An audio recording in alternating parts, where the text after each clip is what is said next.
An epic blowout. Chiefs' three-peat dreams crushed early. Where in the first half, Patrick Mahomes literally had more yards throwing to Cooper DeJean, 48, than his own teammates, 33. Mahomes was down by 34 in the fourth quarter. Then he came alive, though, bro. Yeah, he padded those stats. That's what he did. Try to get the show back on track. And again, I'm sorry, but we did spend all the money on the goods and services for the Chiefs. But we really, honestly, enough silliness. We won't do this, but just give real analysis on when doubt crept in that the three-peat wasn't going to happen. 10-0, I felt fine. They've been down 10.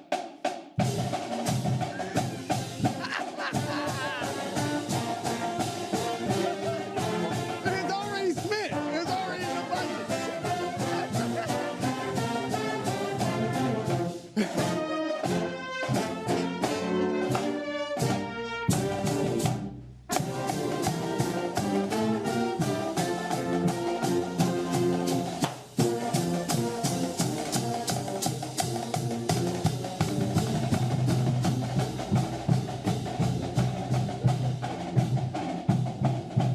They were booked before the game started. So sorry, when did doubt creep in? 10-0. I didn't like how the game was going. Right. But they have been down 10 in literally every Super Bowl win. And so I was by no means panicked.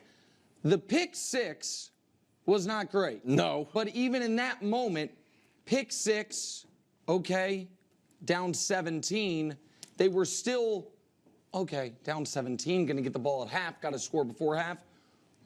When I first felt real doubt was post pick six, 3 and out. When I was like, oh. Like, Right. They know now the margin of error is gone and went 3 and out. Then right after that, they got the ball back. Mahomes got hit and threw the next pick. And now it's seemingly game over. It's seemingly game over. Sorry. Again,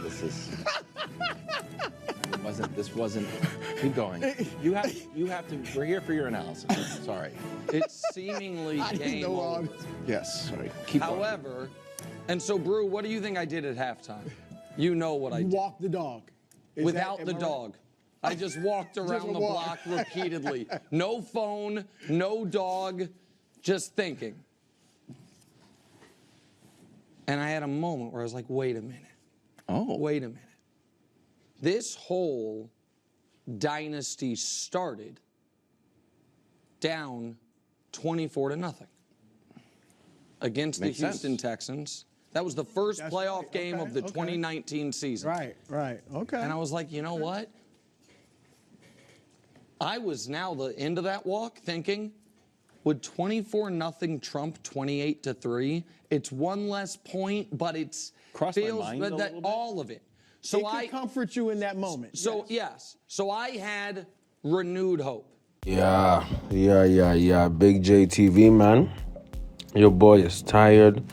Your boy is feeling good. Like, comment, subscribe. Best way to support your homie, your boy right here. We're going to talk about it. Never a doubt. Ain't that what he says? Isn't that what Nick Wrong says? Right? The bragging, the constant deriding, the meat sucking, the knee bending, the kowtowing, the all that whatever you want to say type BS concerning his quote unquote GOAT, Patrick Mahomes. You know what I mean? He's not Mahomie, he's Mahomo. And he's actually Kermit the Frog. He's a Muppet. And I'm implying that he likes to have a hand up his rear end. You feel me? No Diddy, but he likes full Diddy action in terms of getting his hand or somebody's hand up his rear end, on his backside, inside his fanny, in his backpack. You know what I mean? He needs to feel hands in there because he is a loser, a lame, a weirdo, a mark, a dweeb, a loser. and he's part of the Chiefs' queendom. And not kingdom, queendom. In other words, you have here on First Things First, Nick Wrong, or as people like to call him, Nick Wright, actually being a bit humble and taking some humble pie and being trolled by his co-hosts, Kevin Wilds and Chris Broussard. They brought the band out, they put the balloons down, they did all these funny acts. They even had singers at a certain point in the show who proclaimed that Brady is still the GOAT and Mahomes is not. Now, this is what's happening. This is what happens a lot with sports media, right? What sports media loves to do is they love to elevate people too early. Too early, right? They raise them up to put them down, right? And as great as Mahomes is, and here I'm just going to be blunt with you. I'm not going to do any jokes. I'm not going to do any roasting. Patrick Mahomes is a fantastic football player, okay? And because he's so great, because he's so fantastic, a lot of people conflate him into being able to be outside of the program or beyond the program, all right? What do I mean by beyond the program? The program is the game of football. Football is a major team sport. And I slightly blame the owners. I slightly blame, the Players Association, the NFLPA. I slightly also blame a lot of the media for elevating the roles of quarterbacks to such a high extent that about 95% of them are considered failures, right? And you have to understand that most quarterbacks obviously will not win a Super Bowl. We have to understand that most quarterbacks will not win a Super Bowl, not even one. They can be great all they want. They can put up stats. They can put up numbers. But at the end of the season, there's only one man who's going to lift that Lombardi trophy at the quarterback position. And usually that person is going to get MVP. So this makes it clear that, wow, that person is special. Now let's ask ourselves, is that person actually special? Or is their pass rush special? Is their running back special?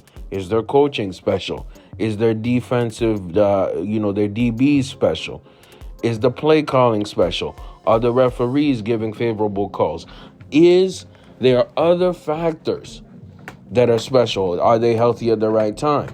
Can the receiver drop a football? Was there a fumble? Did they cause turnovers? All of these factors have to happen in order for that person who's a quarterback to lift that Lombardi trophy. And what has happened is because the Kansas City fans have become such incredible D-riders. You know what I mean? They are competing with Lana Rhodes. They're competing with Tiana Trump. They're competing with Angela White.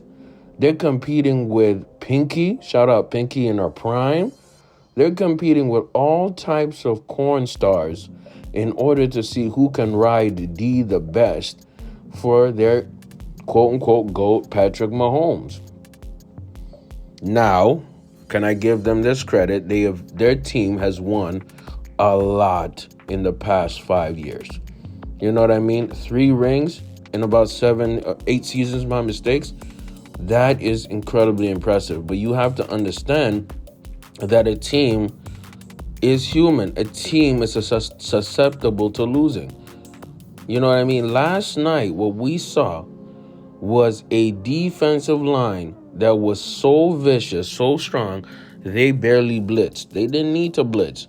They had 4 pass rushes, rotations, who were giving Mahomes that work. So much work that this Kermit the Frog talking MFer was getting abused. Absolutely abused.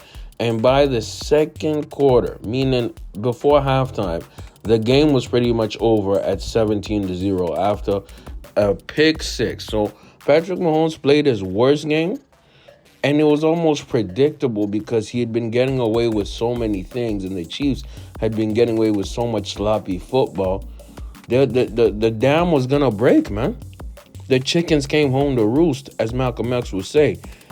In general, the better team clearly won, right?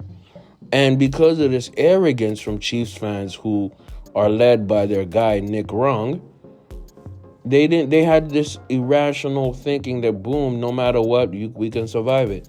No, you cannot. The trenches. When I'm saying the trenches, the offensive and defensive line action is so important in football.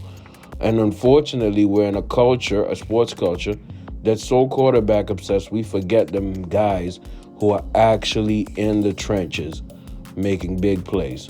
Because guess what? A lot of Patrick Mahomes' Super Bowl were based off great work from his trenches. I'm talking about Kansas City, specifically from Chris Jones. Chris Jones was unfortunately injured, and he wasn't a factor. He was nullified by the Eagles' O-line. So the Eagles' O-line and D-line played a perfect game. And that's why they won the game. You know what I mean? If you want to see my deeper, broader analysis, go check out my live stream I did yesterday. I'm gonna be there. Appreciate y'all for watching. Big J TV. Much love. I'm out.